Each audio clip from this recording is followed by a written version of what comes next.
Vážený pán podpredseda Národnej rady, dámy a páni, dovolte mi, aby som predniesol stanovisko vlády Slovenskej republiky k návrhu, ktorý teraz prerokúvame a ktorý v mene skupiny poslancov predniesol pán podpredseda Národnej rady, pán Šimečka. Toto stanovisko bolo prerokované na vláde s príslušným odôvodnením a predtým, ako prečítam celé jeho plné znenie, chcem uviesť aj argumenty, na základe ktorých toto stanovisko bolo vypracované. Hlavné slovo, ktorým sa dnes zaoberala vláda a na ktoré sme chceli aj reagovať v stanovisku, je slovo pomsta, ktoré sa stalo asi najrozšírenejším slovom v ústach súčasných opozičných politikov. Pán podpredseda Národnej rady, ja plne rešpektujem právo poslancov Národnej rady predložiť návrh na vyslovenie nedôvery. Ste si mohli všimnúť, že vládna koalícia tu nehrala žiadne hry s prezentáciou, s uznášania schopnosťou a chce dať zadosť tomu, čo hovorí Ústava Slovenskej republiky, že v takomto prípade sa neschvaľuje ani program Národnej rady. Na druhej strane sme dnes na rokovaní vlády, keď som oznamoval členom vlády, o čom sa bude rokovať, povedal jeden príbeh, ktorý do určitej miery potom aj určoval to, čo je napísané v stanovisku vlády. Hovoríte o pomste preto, lebo nesúhlasíte s rozhodnutiami ministra vnútra a považujete ich za rozhodnutia, ktoré nie sú v súlade s právnym poriadkom. To je váš názor, legitímny názor, ja ho brať vám nebudem, hoci máme na to množstvo iných odborných postojov. Môžem len dodať, že dnes rozhodol ďalší súd v prípade pána Čurilu a ten zamietol žiadosť pána Čurilu, aby bol chránenou osobou. Preto, ak niekto hovorí o pomste v súvislosti s rozdielnym pohľadom na interpretáciu právnych predpisov, toto slovo považujem za veľmi silné. Pán podpredseda Národnej rady, obraciam sa na vás ako na predkladateľa, pretože v tom čase ste už pôsobili v opozičnej politike. A dovolte, aby som sa na vás obrátil s príbehom, s ktorým som sa obrátil aj na poslancov a predstaviteľov vládnej koalície. Bol taký jeden advokát, obhajca, ktorý si plnil svoje povinnosti a za veľmi zvláštnych okolností bol tento obhajca zadržaný, obvinený a vzatý do väzby. Dobre, nachádzame sa v nejakom procesnom štádiu trestného konania, tak nebudeme toto štádium spochybňovať. Čo ale budeme prvé pochybňovať, pán podpredseda Národnej rady, je to, že s vysokou pravdepodobnosťou bol tento obhajca daný do jednej cely s ľuďmi, ktorí boli postihnutí covidom. A pokračujem ďalej.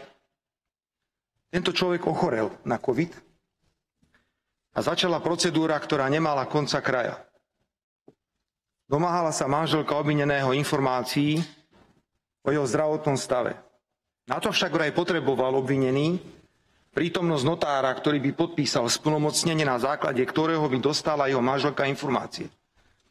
Pán podpredseda Národnej rady, o akej pomste to hovoríte?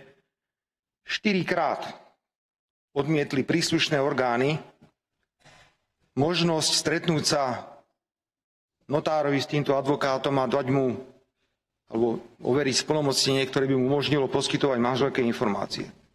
Pokračujeme ďalej.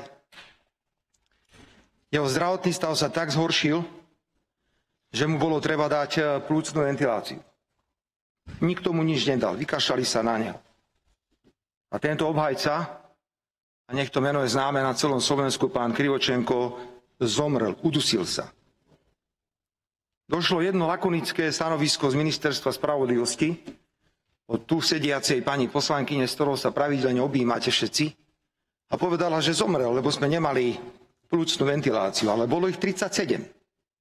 37 plúcnych ventilácií, stačilo niekde zavolať a doviesť. O akej pomste hovoríte, keď manželke tohto advokáta oznámili smrť obvineného až po 24 hodinách? Ja som nepočul, pán podpredseda Národnej rady, od vás jedno jediné slovo rozhorčenia. Nepočul som nič. Ticho. Lebo to bolo proti Smeru, to bolo vhodné a dobré a to bolo možné. A dnes všetci, keď minister sa rozhodol, že bude možno inak interpretovať právne predpisy, hovoríme o nejakej obrovskej pomste, o nejakom organizovanom puči voči neviem komu. Pán podpredseda, veľmi si želám a ja verím, že to urobíte, aby ste si vypočuli dnes viaceré vystúpenia ľudí, ktorí boli aktérmi skutočnej pomsty, ale nie ako vykonávateľia pomsty, ale ako obete pomsty. Budete počuť o ľuďoch, ktorí boli zatváraní tak, že ani nevedeli, prečo sú zatvorení. Ja vám nikdy neželám, pán podpredseda, aby ste dostali obvinenie a vy nebudete tušiť, čo v tom obvinení je napísané. Ani nebudete vedieť, ako si máte uplatňovať svoje základné právo na obhajobu. Neželám vám, aby potom niekto toto obvinenie zrušil s konštatovaním, že to obvinenie bolo tak vyfabulované, vymyslené a bez dôkazov, že obvinený nevedel, ako si má uplatniť svoje právo na obhajobu. Ja vám neželám, pán podpredseda, aby sa vám stalo, že budete vo väzbe a zomrie vám otec zo žialu a z nespravodlivosti a príslušné orgány urobia všetko preto, aby tento človek nemohol ísť na pohreb vlastného otca. A tento človek nebol ani karatista, nebol ani boxér a podľa mňa nevie ani rýchlo bežať. Napriek tomu ho nechali trápiť sa týždeň a plakať na cele. Zdochni, pes. A vy hovoríte o pomste? Že sa rozhodol minister pre Boha pristúpiť k zmene ľudí? Budete počuť o týchto ľuďoch strašné veci.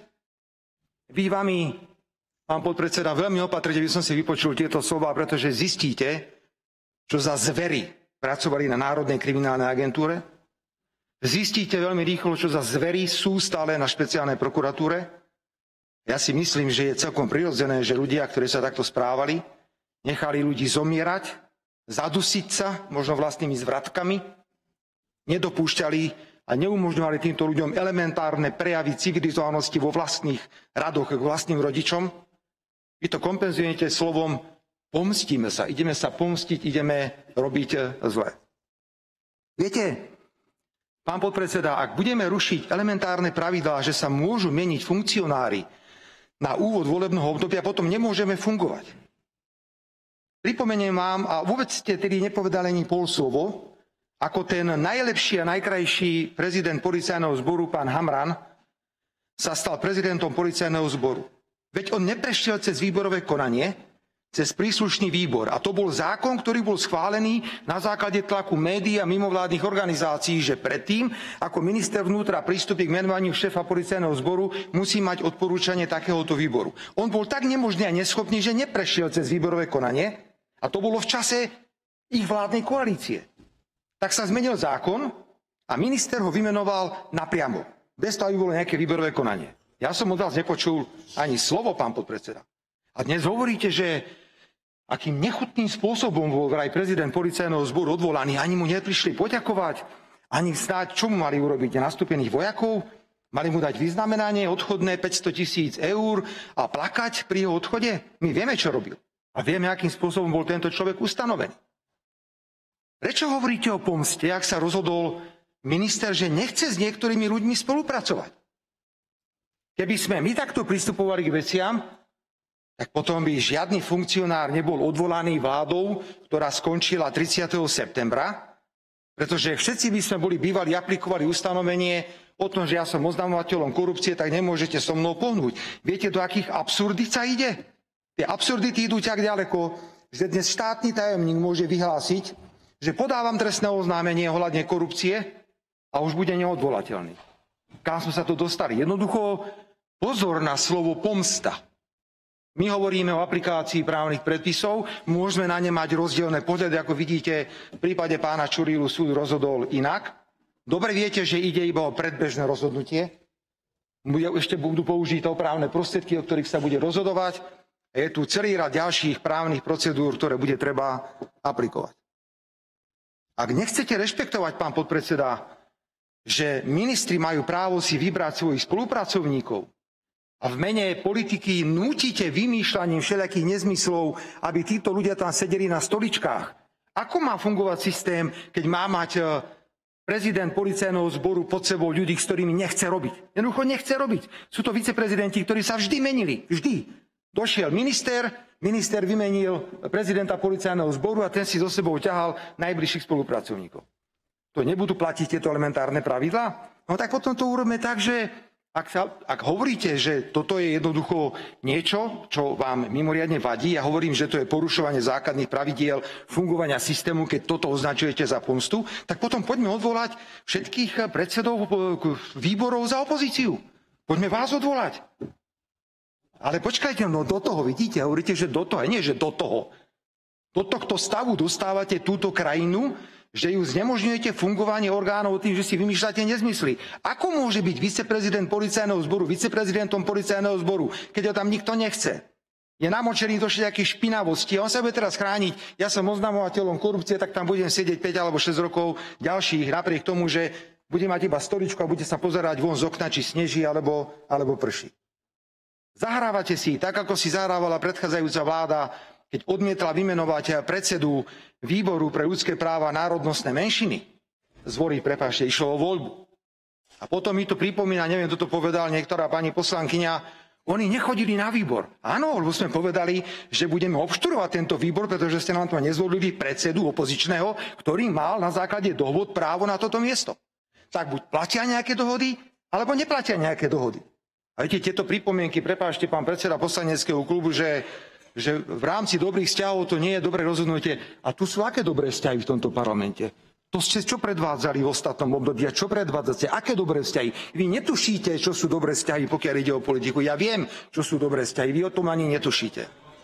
Takže ak dovolíte, dámy a páni, vážený pán podpredseda, pán navrhovateľ, v tomto duchu sme sa postavili k vašemu návrhu a pripravili sme k nemu stanovisko, ktoré teraz v plnom znení prečítam, nie je dlhé. Ale prosím, veľmi opatrne narábajte so slovom pomsta. Veľmi opatrne to, čo sa dialo za 3,5 roka. Nemáte predstavu. Nemáte ani len predstavu, ako sa ubližovalo ľuďom. Ja by som vám neželal, pán podpredseda, aby ste sedeli vo výkone väzby a vám úmyselne vymenia poštu. Teraz nehovorím, že máte výjsť dobrý, ale že vám vymenia poštu. Ja vám neželám, aby sa stalo niekomu z vás, že sa blížia Vianoce a vy tam sedíte, neviete prečo, a najskôr vám príde list od vedľajšieho spoluväzňa, ktorý vám napíše, že hoď si mašľu, podrež si ruku, obez sa, zabi sa, ty prasa. Ale od rodiny vám príde list po 6 týždňoch. Lebo presne vedeli, čo robia, samozrejme. Takže pozor na slovo pomsta, pozor. A preto sa naozaj veľmi teším a som rád, že sú tu ľudia, ktorí budú k tejto téme dnes vystupovať. Návrh skupiny poslancov Národnej rady Slovenskej republiky na vyslovenie nedôvery členovi vlády Slovenskej republiky Matúšovi Šutajovi Eštokovi, poverenému riadení ministerstva vnútra, vláda Slovenskej republiky považuje za neopodstatnený vo všetkých jeho častiach. Minister vnútra pri preberaní riadenia rezortu deklaroval maximálne úsilie o ukončenie konfliktov, ktoré boli v polícii, ktorá musí pracovať profesionálne v podmienkach určených zákonom o policajnom zbore. Osoby, ktoré reprezentovali túto situáciu, boli postavené mimo službu v súlade so zákonom o štátnej službe. Postup ministra vnútra v týchto veciach nemá súvisť s oznámeniami uskutočnenými oznamovateľmi podľa zákona o ochrane oznamovateľov, ale s výkonom činnosti vyplývajúcich z ich služobného zaradenia. Ministerstvo vnútra má jasné zákonné odôvodnenie, pri ktorom nie je povinné žiadať o súhlas Úrad na ochranu oznamovateľov, pretože v tomto prípade nejde o typický pracovnoprávny úkon. Zo zákona o štátnej službe príslušníkov policajného zboru nevyplýva žiadna výnimka. V konkrétnom prípade je predmetom sporu vzťah založený podľa zákona číslo 73/98 o štátnej službe príslušníkov policajného zboru, Slovenskej informačnej služby, zboru väzenskej justičnej stráže a železničnej polície z nej neskorších predpisov. Zákon o štátnej službe príslušníkov policajného zboru je predpisom verejnoprávnej povahy a je tzv. Lex specialis pre vznik, zmenu a skončenie štátnej služby. Služobný pomer príslušníka policajného zboru nemá znaky súkromnoprávneho pomeru, ale vždy mal a má znaky verejnoprávneho pomeru vzhľadom na jeho charakter a právnu povahu, zvláštnosti štátu ako zamestnávateľa, policajta a súčasne nositeľa verejnej moci. Keďže zákon o štátnej službe príslušníkov policajného zboru neobsahuje výslovne splnomocnenie pre civilný súd konať vo veci sporu vyplývajúce zo štátnej služby príslušníka PZ, aplikácia civilného sporového poriadku a teda aj právomoc civilného súdu je absolútne vylúčená. Minister vnútra opakovane trvá na tom, že súd prvej inštancie mal preto rozhodnúť tak, že konanie zastaví a vec postúpi príslušnému orgánu, teda v tomto prípade žalovanému ministerstvu vnútra. Dočasné pozbavenie štátnej služby vyšetrovateľov malo svoj základ v trestnom stíhaní z roku 2021 a nie v tom, že v roku 2023 oznamovali nejakú protispoločenskú činnosť.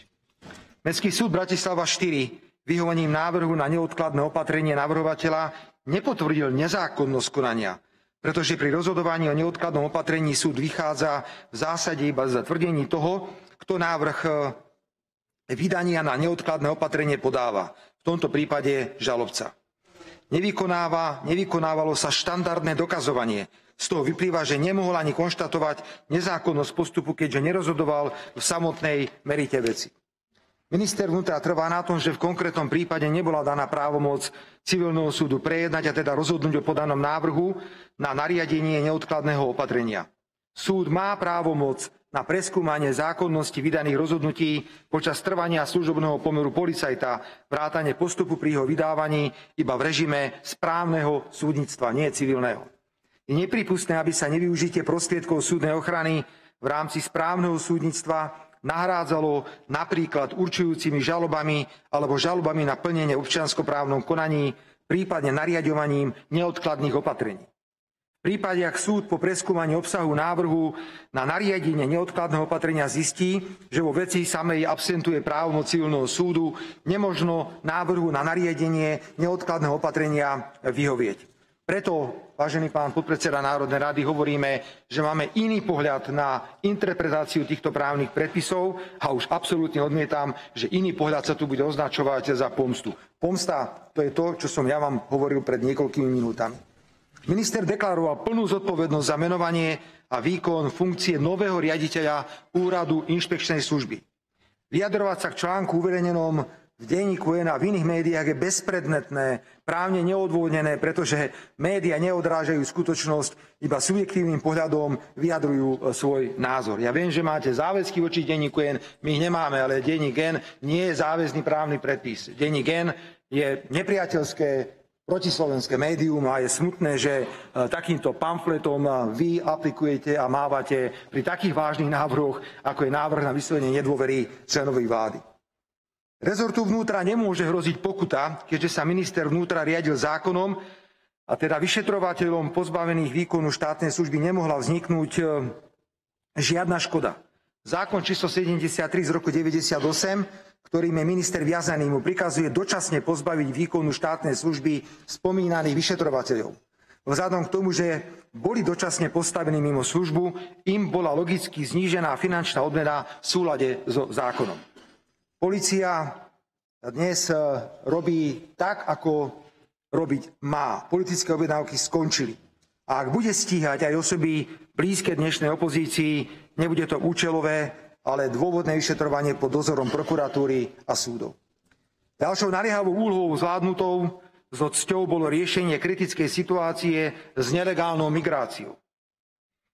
Pokynmi vydanými novým vedením Úradu hraničnej a cudzineckej polície prezídia policajného zboru sa podarilo efektívne eliminovať tranzitnú migráciu. Na hraniciach bolo zadržaných 5-násobne viac nelegálnych migrantov ako za porovnateľné obdobie minulého roku. Skupinky cudzincov vzbudzujúce u verejnosti obavy vymizli. Zavedené hraničné kontroly, ktoré sme predložili, bolo to rokovanie vlády teraz v stredu, do 23.12.23 fungujú a aj vďaka tomu sme na Slovensko nevpustili 80 migrantov za obdobie od 5. do 20.11.23. Bezpečnosť obyvateľov Slovenska je prvorada a posilnenie ochrany hraníc zanedbávané minulou vládou malo zmysel. Minister vnútra rokuje o spoločných postupoch pri riešení nelegálnej migrácie, vrátane readmisie s predstaviteľmi susedných štátov. Viem, že tu bol obrovský pokus zosmiešniť preventívnu akciu, ktorá bola urobená na slovensko-maďarskej hranici, ale fakt je ten, že dnes sa celý tlak migrantov sústredil na maďarsko-rakúsku hranicu, pretože veľmi dobre vedia, pán podpredseda Národnej rady, že keď prekročia hranice Slovenskej republiky, budú zaistení, nebude sa im vydávať žiadny čarovný papierik a začne samozrejme príslušné administratívne konanie, ako tohto človeka vytlačiť z územia Slovenskej republiky. Takto má vyzerať boj s migráciou a nie otvorené hranice, že si cez ne mohol prejsť, komu sa zachcel. Rovnako razantne minister a polícia pristúpili k problému bezpečnosti cestujúcich vo vlakovej doprave, ktorý eskaloval útokom agresora na mladú ženu. Polícia analyzovala situáciu a prijala opatrenia najmä vo vybraných vlakoch, ktoré plnia hliadky železničnej a poriadkovej služby. Minister vnútra oznámil tiež systémové zmeny v oblasti krízového riadenia, ktorého nedostatky sa naposledy prejavili v prístupe minulej vlády k obyvateľom východoslovenského regiónu postihnutého zemetrasením, rovnako predtým počas pandémie a situácie na Ukrajine, keď úloha štátu zlyhávala a nahrádzala ju samospráva a občianska spoločnosť. Na týchto zmenách sa už pracuje a minister o nich bude informovať už v budúcom roku. Pán podpredseda, ani vy, ani súčasná opozícia som nepočul nič, že vy kritizovali ste vládu pána Odora, ani peniaze nedali, ani tam nešli. Jednoducho sa na nich vykašľali. Ja neželám nikomu vidieť ten strach v očiach, čo tí ľudia majú stále v tých dedinách a tých obciach. My sme tam už boli možno 4-5 krát a pôjdeme tam aj v januári, by sme definitívne zhodnotili na výjazdovom rokovaní vlády, či mechanizmy a opatrenia, ktoré boli prijaté, mali svoj efekt. Minister je zodpovedný za hospodárne nakladanie s prostriedkami v kapitole svojho rezortu a preto prirodzene požiadal o preverenie niektorých verejných obstarávaní z dôvodu podozrenia, že sú účelové. Ide napríklad o dôležitú zákazku, automatizovaný systém odhaľovania porušení pravidiel cestnej premávky. Je to zákazka financovaná z plánu obnovy a odolnosti. Rovnako sa zaujíma o zákazku na vývoj nového webového sídla Ministerstva vnútra, ktorý trvá už 3 roky. Boli naň vynaložené podozrivo vysoké finančné prostriedky, pričom dodávateľom je novovytvorená divízia štátnej akciovej spoločnosti. Minister si uvedomuje, vážené dámy a páni, že polícia potrebuje nielen nové autá, ale aj dôstojné podmienky na prácu na úrovni 21. storočia, preto čoskoro predstaví svoj pohľad, ako riešiť doslova tragický stav vybavenosti niektorých policajných útvarov, rovnako výbavu hasičov. Prevenciu kriminality, dopravnej nehodovosti či požiarovosti plánuje okrem sociálnych sietí dostať aj do riadneho života. Minister vnútra uplatňuje v riadení rezortu rýchle rozhodovanie a vyžaduje rovnako rýchle a dôsledné plnenie úloh bez nadbytočných a nekonštruktívnych debát. Jediným dôvodom je riešenie a ponovom aj predchádzanie problémom v oblasti bezpečnosti a verejnej správy v štáte. Svoje rozhodnutia konzultuje s odborníkmi s dlhoročnou praxou, dokáže ich obhájiť a znášať manažérskú aj politickú zodpovednosť. Na základe uvedeného, vážené dámy a páni, vláda Slovenskej republiky prijala jednomyseľne rozhodnutie, že nesúhlasí s návrhom skupiny poslancov Národnej rady na vyslovenie nedôvery členovi vlády Slovenskej republiky Matúšovi Šutajovi Eštokovi, poverenému riadením Ministerstva vnútra Slovenskej republiky. A dodávam, že som tu preto na tomto rokovaní, lebo pán minister Šutaj Eštok má moju plnú dôveru. Ďakujem veľmi pekne.